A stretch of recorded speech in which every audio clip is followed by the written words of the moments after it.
सोचिए, अचानक घर में किसी की तबीयत बिगड़ जाए, अस्पताल में भर्ती कराना पड़े और इलाज का खर्च लाखों में पहुंच जाए। ऐसे वक्त में सबसे बड़ी चिंता होती है पैसों का इंतजाम कैसे होगा। लेकिन आपकी सैलरी से हर महीने पीएफ कटता है, तो आपके लिए ये राहत की खबर है।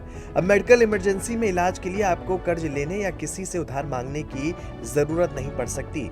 ईपीएफओ ने मेडिकल एडवांस से जुड़े नियमों को आसान बना दिया है, जिससे आप अपने पीएफ खाते से इलाज के लिए ऑनलाइन पैसा निकाल सकते हैं। खास बात यह है कि रकम वापस जमा भी नहीं करनी होती।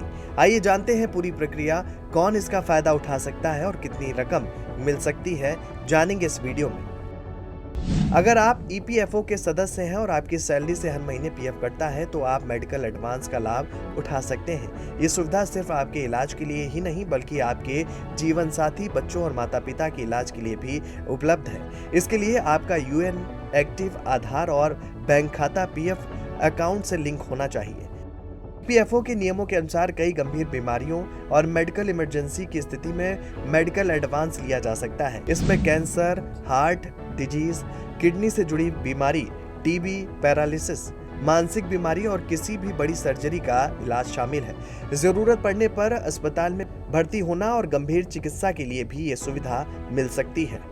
मेडिकल एडवांस के तहत आप 6 महीने की बेसिक सैलरी और महंगाई भत्ते के बराबर राशि या आपके पीएफ खाते में उपलब्ध बैलेंस जो भी कम हो, उतनी रकम निकाल सकते हैं। सामान्य तौर पर आप अपने पीएफ बैलेंस का 75% तक एडवांस के रूप में प्राप्त कर सकते हैं। सबसे बड़ी बात यह है कि ये राशि नॉन रिफंडेबल होती है, यानी इसे वापस जमा नहीं करना पड़ता।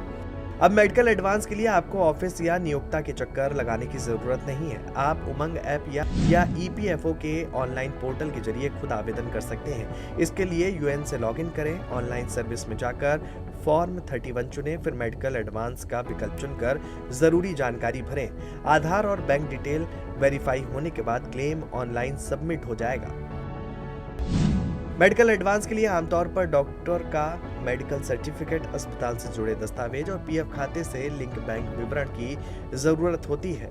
कुछ मामलों में अतिरिक्त सत्यापन मांगा जा सकता है। हालांकि यदि आपके आधार, बैंक और यूएन की जानकारी पहले से अपडेट है, तो पूरी प्रक्रिया पहले की तुलना में काफी आसान हो गई है।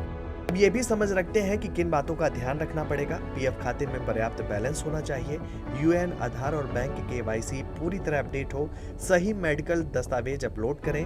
क्लेम की स्थिति में ईपीएफओ पोर्टल या उमंग ऐप पर ट्रैक किया जा सकता है। बीमारी कभी बताकर नहीं आती और ऐसे समय में आर्थिक मदद सबसे बड़ी राहत होती है। अगर आप ईपीएफओ के सदस्य हैं, तो मेडिकल इमरजेंसी में अपने पीएफ खाते से एडवांस निकालने की सुविधा आपके काम आ सकती है। इसलिए अपने यूएन, आधार और बैंक की सारी जानकारी अपडेट रखें और जरूरत पड़ने पर इस सुविधा का सही तरीके से लाभ उठाएं।